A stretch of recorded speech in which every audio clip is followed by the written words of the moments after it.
Разработанные на ТНТК имени Бериева. Самолеты «Амфибии» без воды.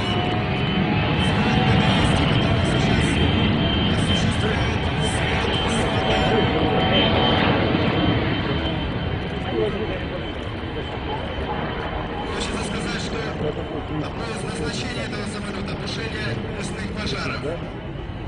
Этот самолет имеет возможность принимать на борт 12 тонн воды, 8 секций водобаков, расположенных в днище лодки. Самолет может осуществить забор воды на форсировании по поверхности ближайшего к очагу пожара, а также создание новых материалов, технологий, производств, преобразовавших